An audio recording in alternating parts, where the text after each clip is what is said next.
गौरव, आज जब हम 17वें दिन मौजूद हैं तो सबसे पहले जरा दर्शकों को बताइए क्या अपडेट है, और उसके साथ यह बताइए कि जो बाइडेन ने बयान दे दिया है कि अब यह स्पष्ट है कि वो ग्राउंड पर आकर लड़ाई तो नहीं लड़ेंगे, क्योंकि अगर ऐसा करते हैं तो थर्ड वर्ल्ड वॉर हो जाएगा। इसके बाद इस युद्ध का क्या परिणाम हो सकता है, इसका कितना असर हो सकता है? शुभांकर, बीती रात जबरदस्त धमाके यहां राजधानी कीव में भी हुए। एक नहीं, दो नहीं, एक के बाद एक कई धमाके सुने गए, और इतनी जोर के थे ये धमाके कि जब वो धमाके होते थे तो धरती जैसे हिलती सी थी। इस तरह के धमाके रात में कीव में हुए और कई इलाकों में हुए। ये धमाके किसी एक इलाके तक सीमित नहीं थे।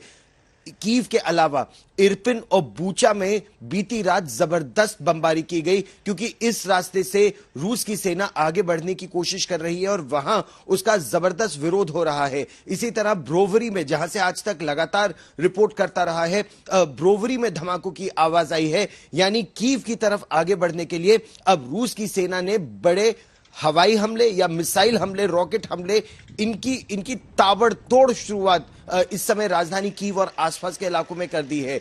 राष्ट्रपति जो बाइडेन के जिस के बयान का आपने जिक्र किया, वो यूक्रेन की तरफ से एक तरह की अपील थी कि अगर यूरोप और बाकी देश उनकी मदद के लिए नहीं आए तो रूस का हमला राजधानी कीव पर बढ़ जाएगा। और एक तरह से अब वो बताने की कोशिश कर रहे हैं अमेरिका के राष्ट्रपति कि वो अपने सैनिक, या North Atlantic Treaty Organization NATO देश, अपने सैनिक इस लड़ाई में यूक्रेन की मदद के लिए नहीं उतारेंगे, क्योंकि इससे ये युद्ध बहुत ज्यादा बढ़ जाएगा। और हालांकि पोलैंड ने भी अपनी सेना बढ़ाने का आदेश दिया है, लेकिन वो अपनी रक्षा के लिए। नेटो देश और वो अपने सैनिक अमेरिका वहां तैनात कर रहा है। लगभग 7,000 और सैनिक अमेरिका की तरफ से यूरोप में आ गए हैं। पहले जर्मनी आए, फिर अलग अलग देशों में उनको बांटा जा रहा है, लेकिन वो नेटो देशों की रक्षा के लिए। यूक्रेन अपनी रक्षा खुद कर रहा है, हालांकि हथियारों की मदद मिलना बदस्तूर जारी है। नहीं गौरव, एक सवाल फिर यहां खड़ा होता है, क्या जेलेंस्की के अंदर किसी प्रकार की कंफ्यूजन है? क्योंकि एक दिन बयान सामने आता है कि देखिए मैं उस देश का राष्ट्रपति नहीं बनना चाहता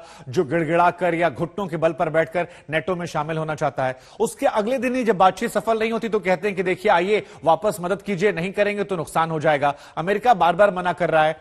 तो क्या अभी भी कोई कंफ्यूजन उनके जहन में है? और अगर है तो इसका असर, क्योंकि हमें नजर आ रहा है कि घेराबंदी हो गई है और कोई बड़ी तबाही त्रासदी देखने को मिल सकती है।